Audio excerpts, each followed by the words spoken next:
All right, guys, welcome back to another week of predictions. Week 8 is in the books. What a week for Jacob in week 8. Overall, you went 13 and 2 in this past week. I went 7 and 8, so big week for you. Really redeeming yourself with your terrible guesses typically. And Yeah. I go a whopping 7 and 8, and we will also look ahead to week 9. So, like I said last week, this was another week where I have been watching what I would deem more important a Phillies World Series than NFL games. But I did miss a couple. I did miss a couple games. Didn't get to see much of them. But from what I did see, I know Thursday night. You know what I've determined that I need to stop doing? I need to stop thinking too much into it. The NFL is already just killing me this season with the way that there's just teams who shouldn't be winning, teams who should be winning aren't winning. I need to stop overthinking it and just try to simplify it. I think that's my thing.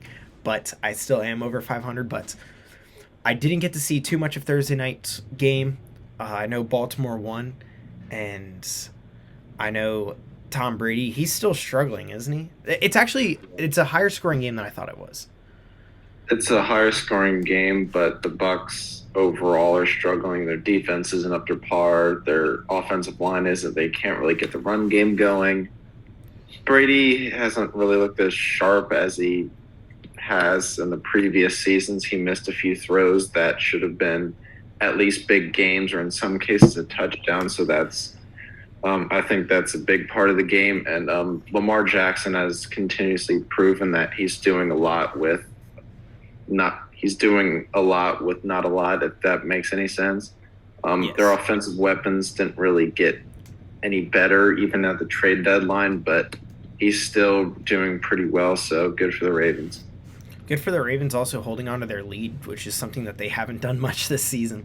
Uh, the they were getting a little Tampa Bay was getting a little close there at the end, but they Ravens hold on to the lead and stick it out there.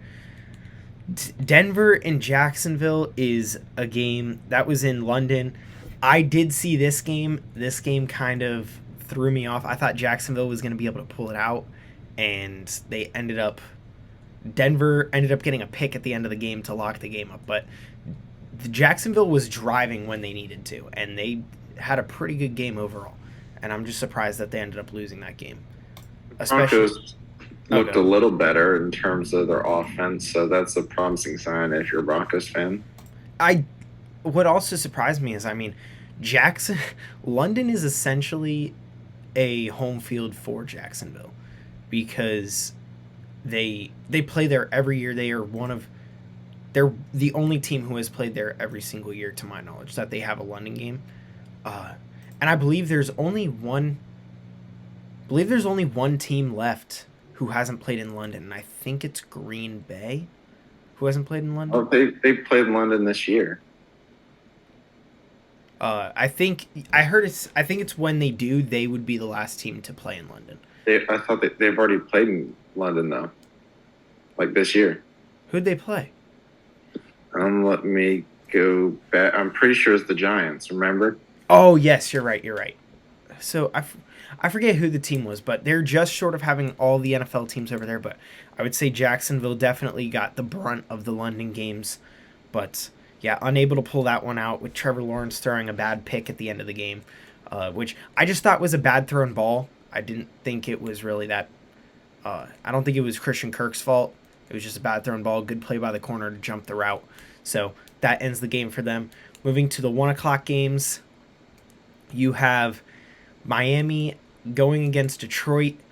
This was one where I wanted to pick Detroit, and I couldn't bring myself to do it, and I'm glad I couldn't bring myself to do it because the Dolphins do end up edging out the Lions. The Lions, I feel so bad for them. Like, still, they score so many points and just give up so many, just barely more. Like, they give up just enough to lose every single week. So Not it's every single week because they've been blown out the past 2 or 3 weeks, but the first few weeks, I'd agree with that. But it was a lot closer than I thought it would be. who? Oh, so the Cowboys game. The Cowboys game, I wouldn't say they got blown out per se because they played along the Cowboys the entire game. Going into the fourth quarter, it was 10-6 in favor of the Cowboys, and then I'm not talking about Cowboys Chicago. I'm talking about the Cowboys game last week where they played the Lions. I wouldn't say they were blown out. It was once Jamal Williams fumbled on the one in the fourth quarter, then the Cowboys cracked open the game and made it 24-6. So I wouldn't really say they were blown out. The score looks worse than it actually was. But I the week before when they played the Patriots, that was definitely a blowout, 29-0. So but yeah, I mean the Lions just getting the difficult end of close games here. Moved down to 1-6. I mean, that is just a shocker. Their defense really shooting themselves in the foot. Moving to the Atlanta Carolina game. Did you see this one? I saw the very end of this one. Yeah, I saw the very end. I mean, you can't blame me for not going out of my way to watch a Panthers Falcons game. I turned Red Zone on after the Eagles game ended. So once I turned that on, then they were showing the Carolina game. I think the Arizona Vikings game was another one that was still going on because they were just short of going into OT. And I think that was really it. Yeah, because the first 4 o'clock game was the Texans Titans game. So the Falcons game and the Vikings game, both really close games. The Panthers throw a Hail Mary at the end of the game to tie it up, and then they miss the extra point to go into overtime. Because of a taunting call, because the wide receiver took his helmet off. Oh, yeah, DJ Moore. It what an insane ending. And then Marcus Mariota, I want to say he threw a pick in overtime, and then they drove down. The kicker misses the game-winning field goal, and then Atlanta goes out and wins the game on a game-winning field goal. So, I mean, that was just absolutely insane. I wonder if... Do you know if Piniero's still on the team? On the Falcons or the Panthers? I don't see anything saying he got cut. I thought for sure he'd be cut right after the game. Because that's one of those games where you're like, what are you doing? Like, how do you not win that? But, yeah, it doesn't. I don't see anything here saying that he got cut. So I guess they're still trusting in their kicker in Carolina. But that was a really good game come the end. Deontay Foreman had an absolute breakout game with Chuba Hubbard out, and so he took a load of the carries. He scored me like 30 fantasy points, so he had a heck of a game. Going to the Vikings-Arizona game, another one that came right down to the wire. Arizona was driving down the field at the end of the game, and just, I believe they couldn't convert on fourth down at the end of the game, and they ended up losing to the Vikings in a single touchdown game, really close. So there was a couple that we picked differently so far. So I picked Tampa Bay to beat Baltimore. I got that wrong. I picked Carolina to beat Atlanta, which I almost got right. That one hurts. I know I picked Carolina to win, and I was watching, I was like, oh, come on, you got this. And they just barely lose that one. And then I also picked Arizona to beat the Vikings. I would say the Vikings starting to look legit. They didn't really have any legit wins, but they're 6-1 now. They've beat Arizona. The only loss they have is to the Eagles, who obviously have the best record in the NFL. They beat the Saints. About that legit wins thing, you could say the same thing for the Eagles. The only legit win you have is the Vikings. The rest, you haven't really played any legit teams, and you're not really going to. I think so. I would agree with you there, but if you look at it, I mean, the Eagles, I will say this, come playoff time, the Eagles are really going to be tested because they're not really playing any quote-unquote legit teams this season. I mean, you look at the Eagles' schedule, they have the Texans this week, Washington next week, they have Green Bay, who hasn't been great, they have Tennessee, who hasn't been great, who else do they have left to play? They have to play the Colts, again, haven't been a great team. I'm trying to think of who else they have left to play. So, I mean, they have a very favorable schedule. There's no doubt about it. They should be able to walk into the playoffs if they were to play blindfolded. I think they could still win. So, I mean, they haven't really played any legit teams. They probably won't play any legit teams unless the Packers turn it around and Tennessee turns it around because they're... Which, even then, I think that's very steep. So, and another team they have to play, the Saints. Another team that really hasn't been able to put anything together. So, Yes, you could say that about the Eagles too, and I agree. You're going to be saying that about the Eagles all season. So, I mean, there's nothing you can really do there. But I would say there's a couple wins in a season for any team where you say, okay, this is a team that might actually be a good team, which is the Eagles with the Vikings early in the year. I would say the Eagles with Arizona, despite them not having uh, DeAndre Hopkins. I'd say those were two really good wins, really big wins for the Eagles. And then for the Vikings, I'd say the Arizona win is big for them. Like, because Arizona's a decent team still. I'd say New Orleans is a decent win. I wouldn't say it's as high caliber of a win as an Arizona game because New Orleans looks iffy. They're on They're some weeks off. mediocre. Yeah, they're on some weeks, off some weeks. So it's very iffy. But New Orleans, I would say, is another decent win for them. Moving on to the Cowboys Bears game. Not really much to talk about here. Cowboys absolutely manhandle the Bears. Put up It was, yeah, I'm almost surprised 50 the on them. Bears scored as many points as they did, but the Cowboys just, Yeah, I think that's really the biggest takeaway here is the Bears put up points on a really good defense in the Cowboys defense. yeah. But So, and I'd say the biggest story from the game is Tony Pollard's game where he had 14 carries, 131 yards, and 3 touchdowns. So when Zeke does come back, I think Pollard's going to be taking over the majority of the carries. The only time I think we're going to see Zeke is like on the first goal down. line, maybe, or like the 3rd and 1s, your 3rd and 2s, like plays like that. Which, real quick, this is a side note off of the Cowboys. Did you see the tweet where Micah Parsons is out on. He's in the post game show after the World Series after Philly. I believe it was after Game 3 when they were in Philly, and Micah Parsons is on post game with like Big Poppy and A Rod and all them, and he goes, "Phillies won, thank God." And then C.J. Gardner Johnson retweeted it and said, "Yo, Micah Parsons trying to be an Eagle for real right now." Uh, but I mean, I wouldn't mind him coming to Philly. But anyway, uh, the Cowboys manhandle the Bears. Not really much to talk about there. Now, the Raiders Saints game was really surprising. This one shocked me.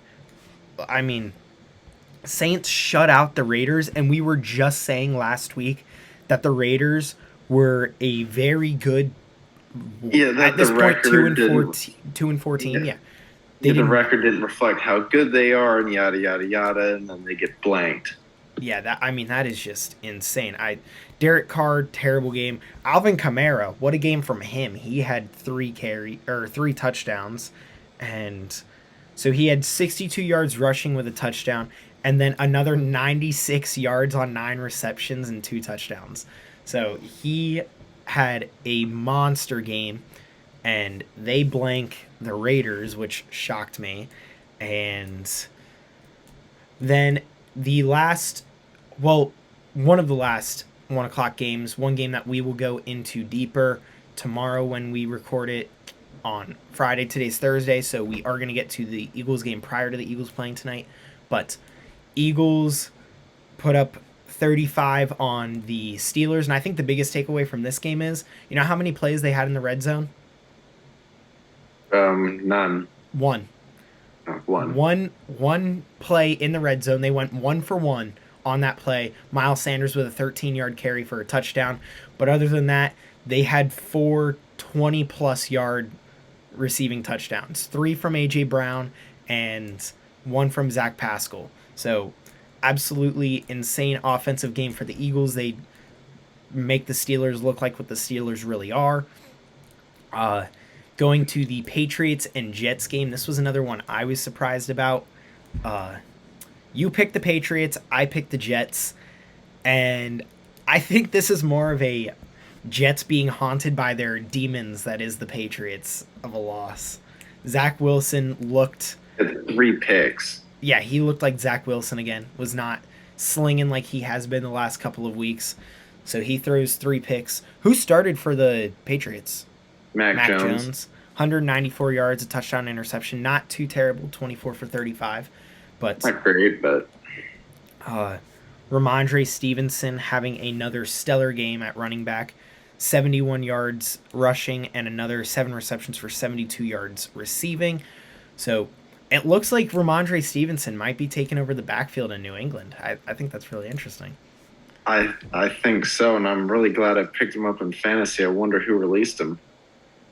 I think that was me. I Was drafted you? him. I drafted him in a lot of leagues, and then in a couple of them, I needed players like I know I picked up Jeff Wilson in a couple leagues. Who actually he just got traded to Miami, which might help me out. So, but I picked up Jeff Wilson. I was just, in a couple leagues, and I was like, who do I drop in order to get Jeff Wilson? Like, who am I going to drop here? So, sometimes I did have to let go of uh, I did have to let go of Ramondre Stevenson. Uh, Going to the 4 o'clock game, Derrick Henry owns the Texans. He is their master. I mean, Derrick Henry has 200 plus rushing yards and at least two touchdowns in each of Yeah, the last four matchups against the Texans. yeah. Malik Willis had a total of 10 attempts and completed six of them for 55 yards and a pick. They just ran right down their throat, and they I didn't really mean, try and why hide what not? they're going to do. Why not? And I mean, that's something that I think they'll do, especially so. I I miss. I said this wrong last week. I thought Ryan Tannehill had gotten benched. He was just injured. He had an ankle injury, Yeah. and so if they're not trusting, it's the same thing they did with Bailey Zappi. The if they're not trusting their quarterback, then they'll throw more. But if they trust their quarterback and he just got injured and went down with an injury, then they're going to focus on the run more. They did the same with Bailey Zappi in his first start. They really just pounded the ball with Ramondre Stevenson. They do the same in the Titans game, try to keep the stress off of Malik Willis and let Derrick Henry do his thing. I mean, that's why his name is King Henry. So, uh, but they get a 17-10 win over Houston. I'm sure that was a really fast game, the way that Derrick Henry was running, because that clock was. It's like the Jaguars Eagles game. That game went so quickly because all they did was run the ball. So, I'm sure that was a relatively quick game, but yeah, six completions for 55 yards. That is not a stat line you see every day in the NFL. No, that is a really weird stat line. I mean, I just wasn't expecting that from an NFL game, especially in this day and age. Uh, all right, the Giants and the Seahawks. This Great game was by the Seahawks.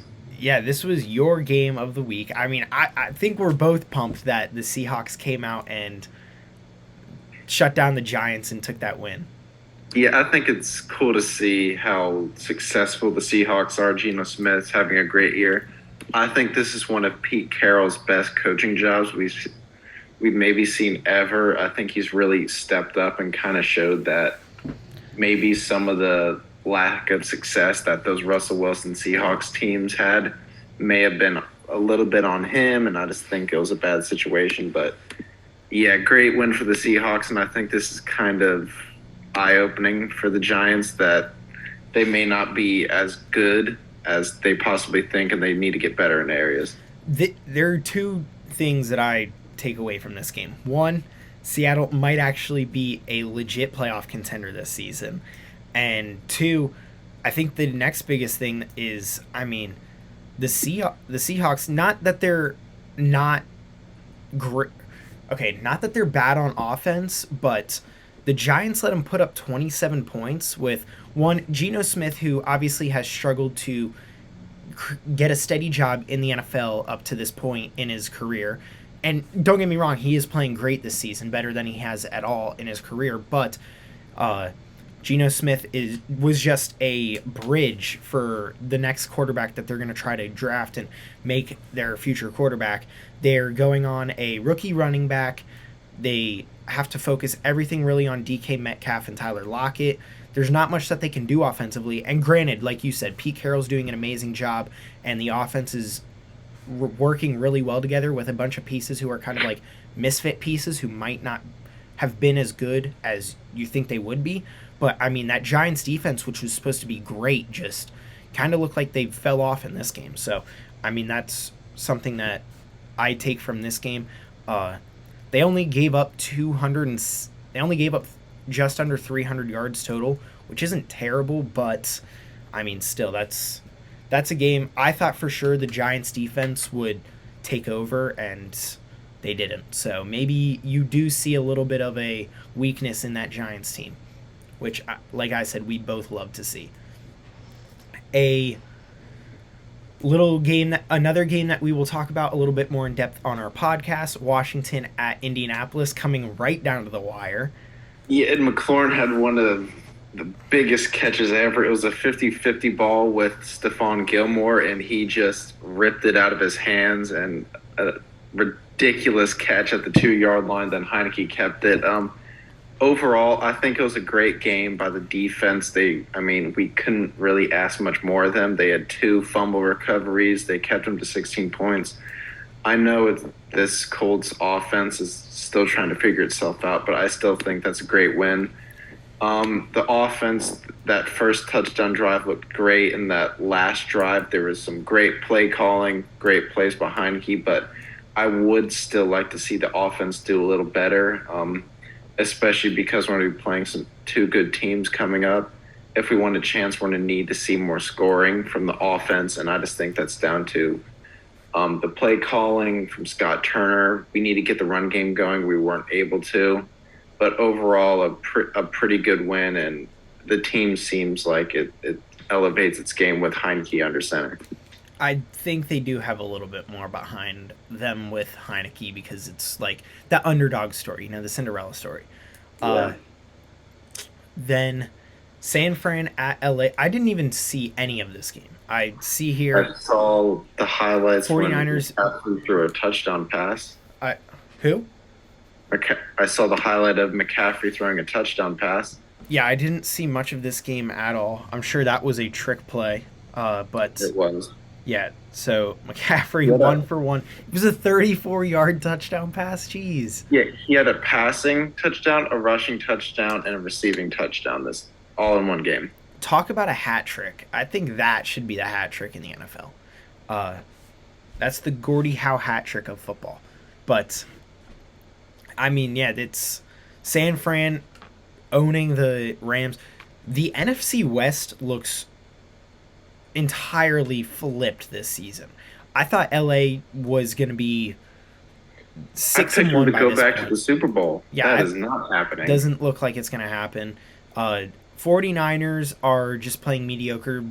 One week they look unstoppable. The next they look like they struggle to score. Yeah, so they seem like they can't get their feet under them. The Cardinals, granted, they had a late start with DeAndre Hopkins out, but they still they were treading water for a second, so they're still not looking too terrible. They might have a shot to come back and win the division, but the NFC West just looks whack. That has potential to be the best division in football, and they're not playing up to it. Yeah. And then we both picked the Bills to beat the Packers on Sunday Night Football. They do. It was closer than I thought, but the Bills managed to win on a game that's considered a bad game for Josh Allen, like 200 yards, 2 picks, 2 touchdowns. But I just think this kind of shows how good the Bills are. Even in a not that great game, they still find a way to win by 10 points. Josh Allen and Aaron Rodgers had very similar stats. Aaron Rodgers, 19 for 30, 203 yards, 2 touchdowns and an interception. And then Josh Allen, 13 for 25, 218 yards, 2 touchdowns, 2 interceptions. Very similar stats. And looks like the Bills took advantage of the game from Josh Allen and Aaron Rodgers. Yeah. They got the better side of it. And to close it out, Monday Night Football, a game that I don't think any of us were expecting. The Browns absolutely dominate the Bengals in a 32-13 win. Didn't I pick the Browns on this one? Yes, I have that down. Yes, you did. You picked the Browns on this one, which I thought it would be a close game due to the fact that the Browns have such a good defensive line and the Bengals have such a bad offensive line, but I didn't think it'd be this bad. Nick Chubb had a ridiculous game. Amari Cooper just gave the Bengals defense fits. So very good game by the Browns. They had over 5 sacks this game, which I think you're going to struggle to win when you have when you give up 5 sacks.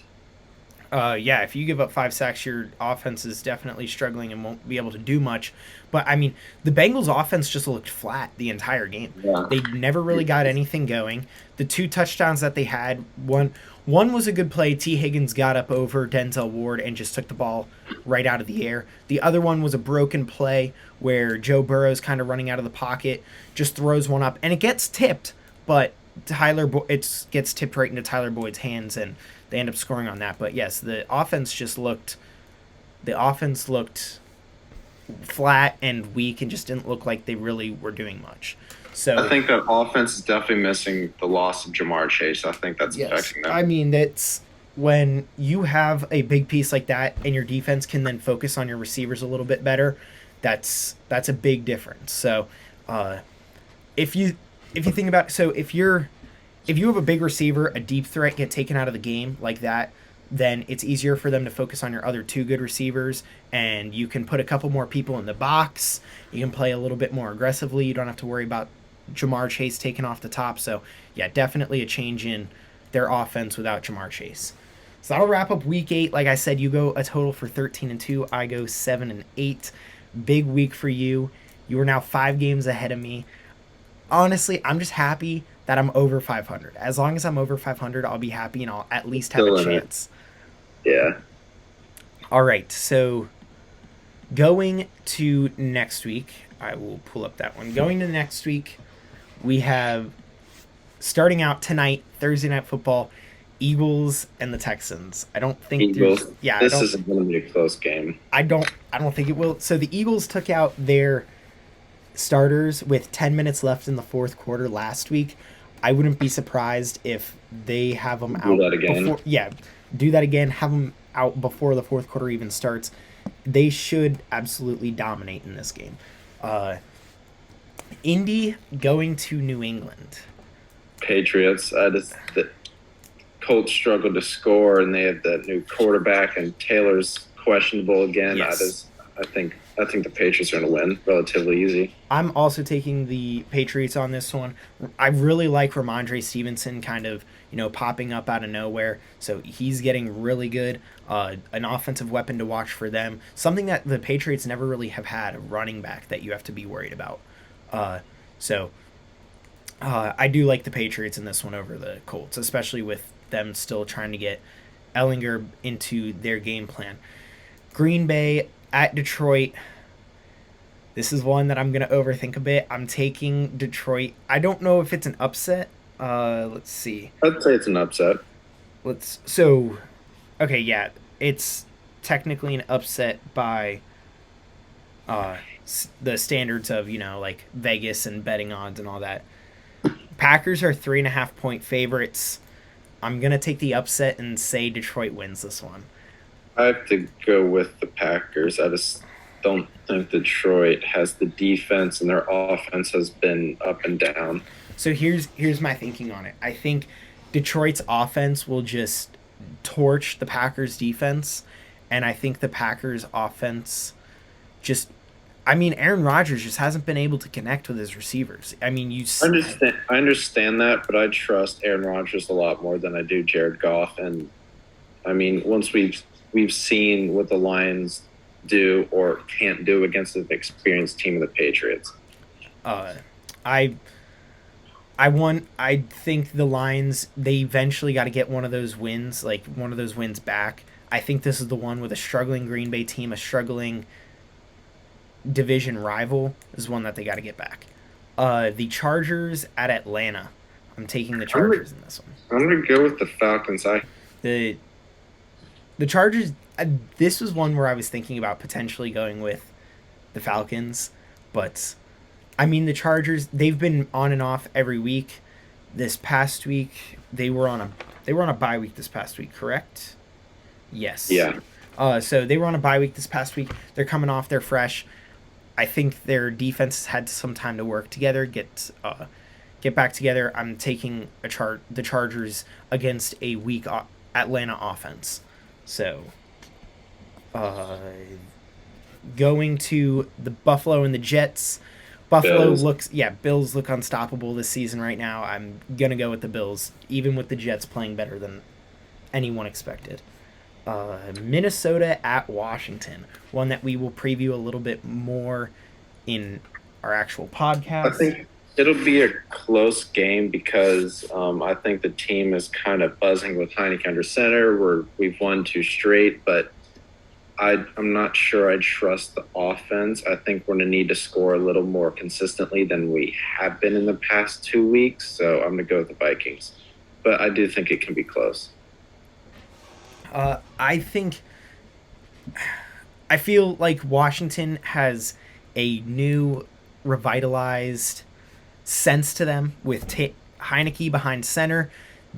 Dan Snyder just came out, said he could possibly that he might be selling the team with news that we will talk about on the Yeah, podcast. But it should be a national holiday. I like the Vikings in this one. I think that's the only reason that it would be close, but I like the Vikings. And it's actually Kirk Cousins' return to FedEx Field for the first time since you left. Wow, it's been a while. It's been like 4 or 5 years. It's been a few years, yeah. So I'm surprised that it's his first time. Yeah.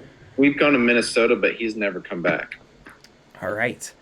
What do you think? Does he get booed or standing ovation? Well, half of the stadium will be Vikings fans. So. Yeah.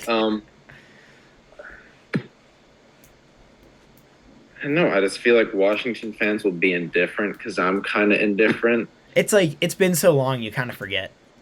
Yeah, and it wasn't like it was super toxic. I mean, he was a decent quarterback, but we didn't feel like he was worth like the $30 million a year, whatever the heck he got. So I don't think he'll be booed. Carolina at the Bengals. This one I'm gonna take the Bengals on. I feel like Carolina could put up a fight, more of a fight than they should be able to, because the Bengals look like they're just struggle this season. And Carolina, I'm gonna go with Carolina. Wow, really? Because for some reason, that new quarterback PJ Walker, I think his name, like, isn't that the name of the new guy? Yes. Yeah, I don't know. I mean, they put up 34 points last week, and then before that, they beat the Bengals, or not the Buccaneers. So I'm going to pick the upset. We got to think differently. It's been working so far. That's why I am thinking like Carolina might have a shot. But I mean, this, like I said, I need to go back and just simplify it all in my head. Looking at it, Cincinnati on paper better than Carolina. I mean, you got to take a. I do have to say though, Carolina has a really good secondary with. Who was their first round pick last season? It's taken right before Pat Surtain.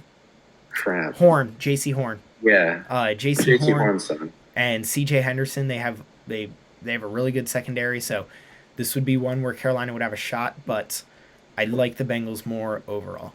Jacksonville and the Raiders. This is an inch.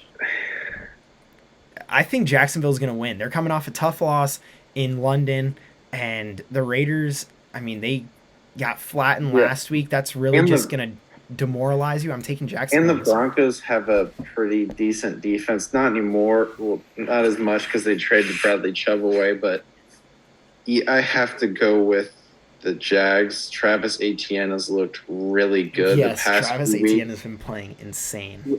I'm looking like Nostradamus in terms of my fantasy team because I have Breece Hall, I have Tony Pollard, I have Travis Etienne, and some of my picks has really turned out good. But I just think the Jags I think they have what it takes to beat the Raiders. Miami at Chicago. I think this is one Miami. Yeah, they should handle this relatively easily. Seattle at Arizona. Interesting NFC West matchup. I want the Seahawks to win, but I think the Cardinals will. Wow, I'm taking the Seahawks. I really like what the Seahawks are doing right now. They're playing out of their minds right now. I just have a feeling that the Cardinals are going to bounce back after a tough loss last week. I think this is a big game for DeAndre Hopkins. Yes, it is. But I like the Seahawks more. Their offense has been unstoppable. The Rams at the Buccaneers. Battle of underperforming NFC teams. I'm going to pick a tie. No, I'm joking. Yeah. I'm going to go with the Rams because the Bucs still have the Giselle effect. I am also going with the Rams. not because of the Giselle effect. I just think that the Rams overall are a better team. I don't like Yeah, Tom it Brady feels like recently. they should be better. Yeah. Uh, they need to bounce back after their bye. That's really all they need. Yeah. Uh, Titans, Chiefs. yes, Titans at the Chiefs. This is one Chiefs. that should, yeah, it should be an easy game for the Yeah, Chiefs. the Titans, like, the only way they can stay in this game is if they score first with another long, like, Derrick Henry drive. But as soon as the Chiefs score first, the Titans are going to have to play behind, and that's not how their offense is built. And the Chiefs defense is built really well to bend but don't break. So you can let them Yep. come back a little bit, but you don't let them win the game. And that, I like how their team's built. And Monday Night Football to close it all out. Baltimore go to New Orleans. I'm gonna again. I think this would be the upset, but I'm gonna pick New Orleans here. I'm Uh, going to go with the Ravens. I, I just think the run game has looked nearly unstoppable, and I just think Lamar Jackson is playing so well. And the fact that the Ravens defense just got Raquan Smith, I Roquan think, Smith is a big addition. yeah, I think they're going to prove problems for the Saints. So I think Andy Dalton has been playing decently with the Saints, and like I said, the Saints just absolutely outperformed last week. I think Alvin Kamara coming off a big game, he's finally cracked into his mode this season. So I think the Saints have a pretty good chance, especially when Baltimore just sometimes they've just been giving up big leads. So I mean, there's I think it's still going to be close, but with the additions, I just think Baltimore is a better team. yeah. So that is gonna close out our picks for week 9. You guys can check out our actual podcast. We talk about the Eagles and Washington a lot more, focus on them a lot more. And that is Brotherly Love in the District on Spotify, Apple, wherever you guys find your podcasts. You guys can follow our Instagram and TikToks where we post about big trades, big signings, all that stuff. And that stuff is going to be right here. Side. Yes, you got it right. All right. So Jacob finally getting one right. If you guys have been watching, he can never seem to get the right side. But then if you guys want to ask a question for the podcast, you guys can email us at blndc@gmail.com or DM us at blndc on our Instagram. So with that, we are going to finish it off for week 9, and we will see you guys come week 10. See you later.